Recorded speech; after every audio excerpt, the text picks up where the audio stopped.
Hi, I'm Parneet Jaggi, and this is going to be the third video in the series of lectures on the essay Spectator Club by Richard Steele.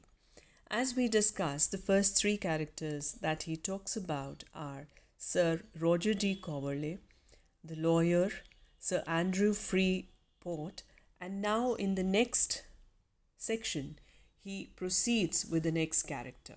He says, next to Sir Andrew in the club room sits Captain Sentry, a gentleman of great courage, good understanding, but invincible modesty. He is one of those that deserve very well, but are very awkward at putting their talents within the observation of such as should take notice of them. He was some years a captain, and behaved himself with great gallantry in several engagements and at several sieges. But having a small estate of his own, and being next heir to Sir Roger, he has quitted a way of life in which no man can rise suitably to his merit, who is not something of a courtier as well as a soldier. So here Steele is again full of praises for this character whose name is Captain Sentry. Now this Captain Sentry, as is visible from the name, has been in the army, has been in the defense services. He was courageous, he was intelligent, he had a good understanding of things. He was such a man, actually, who ironically, besides being an intelligent man, he could not receive good consideration of his abilities from around him. He had been a captain in the military for some years and had fought bravely on the fronts. But he left the army because even though he rendered meritorious services which anyone could see and appreciate, promotion did not come to him. He used to say that only that man could hold a position in military who gets over his false modesty. And he was of the opinion that it is cowardice, it's being a coward to stand back modestly. Similarly, a man who failed to assert himself and demand what was his due was a coward. So this way we see that this character, Captain Sentry, was frank in speaking about the weaknesses of his officers. This frankness was a part of his character. Though he commanded many persons in military, he was never haughty or proud or arrogant. He even never became a flatterer, although he obeyed his superiors.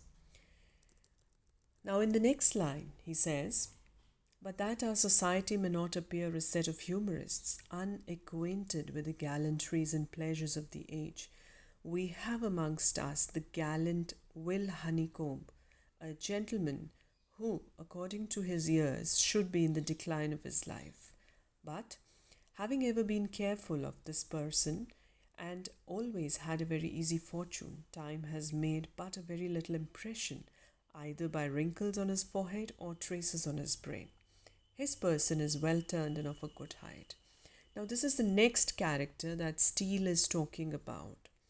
Here in this passage, he talks about a character called Will Honeycomb.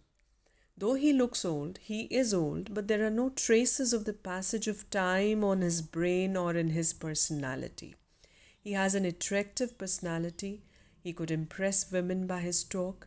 He dressed well, was well acquainted with the history of every fashion that remained in vogue in that time in England. Now, Will Honeycomb was always interested in matters pertaining to women. And in his conventions, he talked mostly of women, their dresses, their manners, and their fashions. He also had a good knowledge of history. He could tell that the hairstyles or hats of our wives and daughters resemble to those of the wenches of French kings. But the author says that he was a thorough gentleman. Leaving the relations of women, he was an honest and a worthy man. Now in the last part of the essay, let's see what he talks about. He says, I cannot tell whether I am to account him, whom I am next to speak of, as one of our company, for he visits us but seldom. Seldom means very rarely, sometime. But when he does, he adds to every man else a new enjoyment of himself. He is a clergyman. Now here we come to know that he is talking about a clergyman, a person who is from the church, a very philosophic man of general learning, great sanctity of life, and the most exact good breeding. He has the misfortune to be of a very weak constitution, and consequently cannot accept of such cares in business as preferments in his function would oblige him to.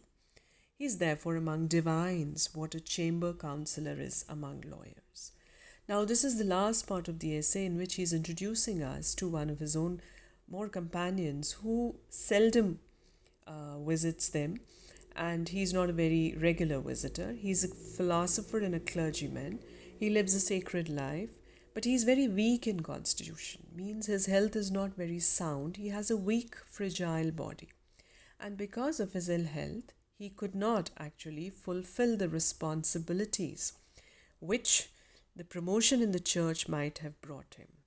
He spoke on the divine topics with great authority, and he wished for the good of the world even after his death.